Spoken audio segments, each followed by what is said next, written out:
So I'm in my sister's room because I just finished turning off her air conditioner. Because the power went out, and this happens all the time. This vlog is going to be a little different.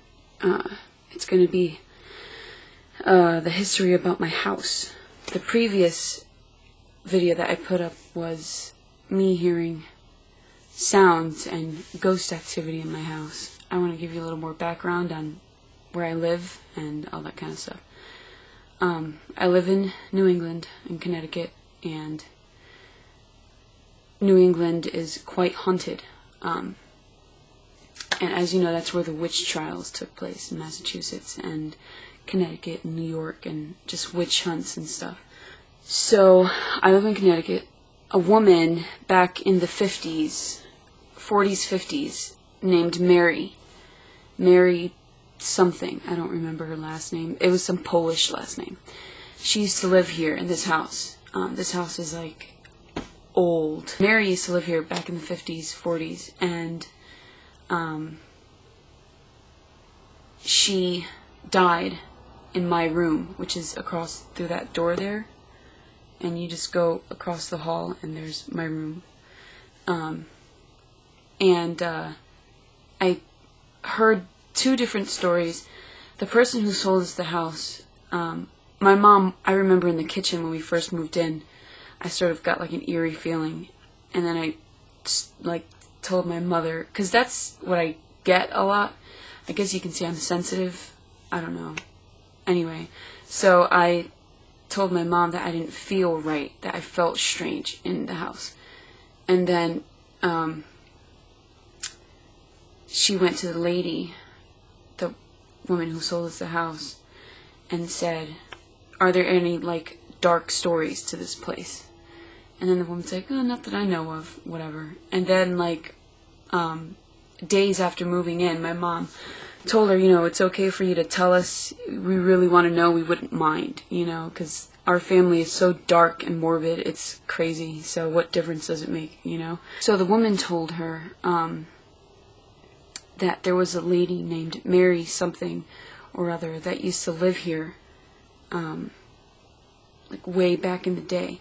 Like just before us used to live a man here who was really dirty and didn't take care of the place, and was this dark guy who like closed himself off to the world, and he was just a horrible guy, and everyone like feared coming into the yard, and he was one of those people, which is great, because that's alright.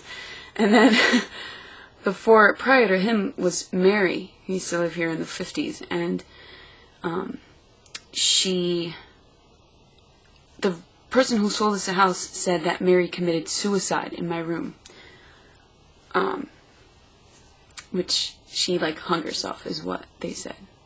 I think it was one of Mary's friends, because my mom used to do family care. She used to take care of like senior people, like senior citizens, and would clean their house and talk to them and all that kind of thing.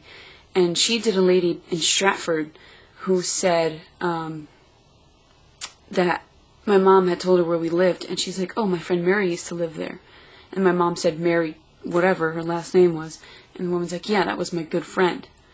And she said she told my mom that Mary died of just old age in my room on her bed, So I'm like, which one am I supposed to believe?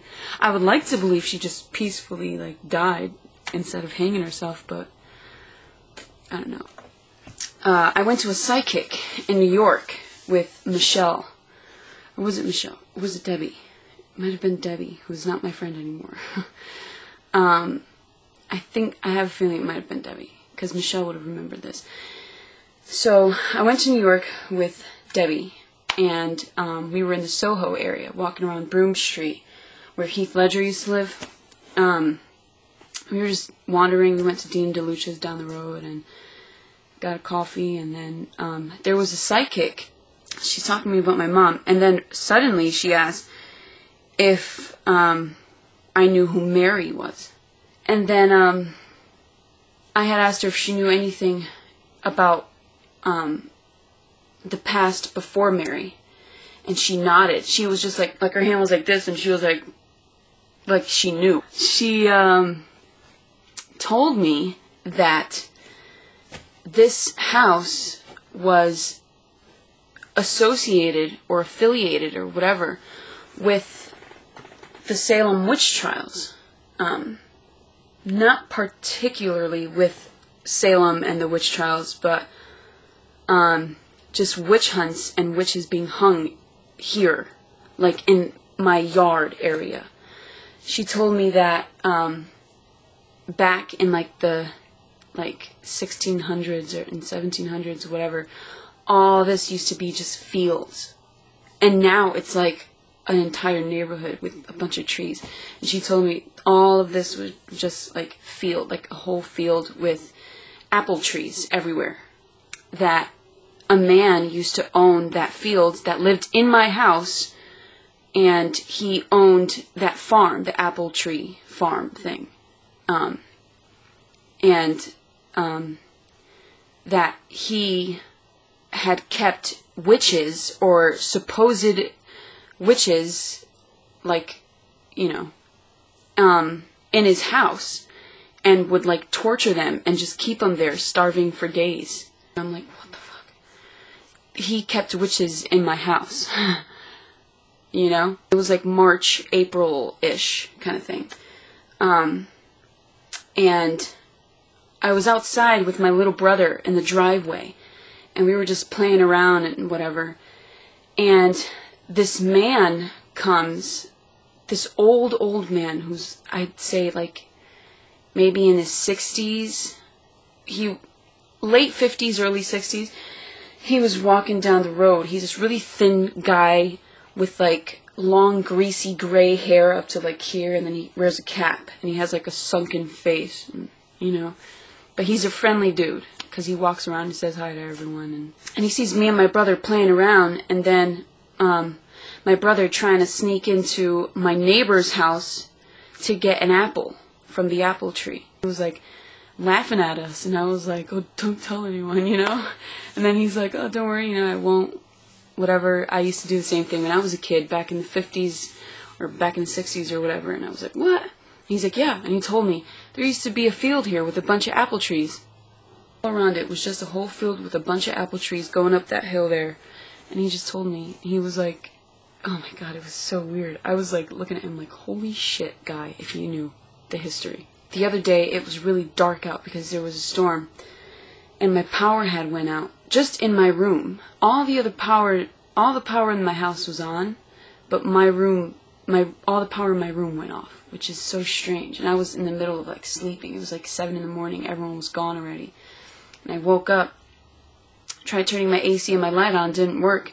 Come downstairs and everything else works, which doesn't make any sense because the power lines that run through my room are the same lines that run through the kitchen. So if my room's power was off, the kitchen's power should have been off. Like the stereo, the refrigerator, the coffee maker, all that, the microwave, all that kind of stuff. I went upstairs to my room, grabbed my flashlight, and went downstairs to the basement, which is a cave, you're going to see now, because I got to turn the power back on. And there's a hole in the wall of my basement that I've never noticed. Like, that, I swear, that hole was never there before, like, ever, until this stuff started happening. And I had asked my dad, and he was like, there's no hole in the basement. And I was like, no, there is, dude. There is a hole in the basement. He's like, no, there isn't. Not in the walls. Because he's always in there, you know? And I'm like, no, there is. There is a fucking hole leading into some dark thing. I don't know what the hell. And we both went to the basement that day, and he checked it out, and he's like, I never even noticed. Like, he told me, I've never seen this, you know? Like, we either didn't notice or it just wasn't there and is now. Which is so weird, man. And I'm going to show you that.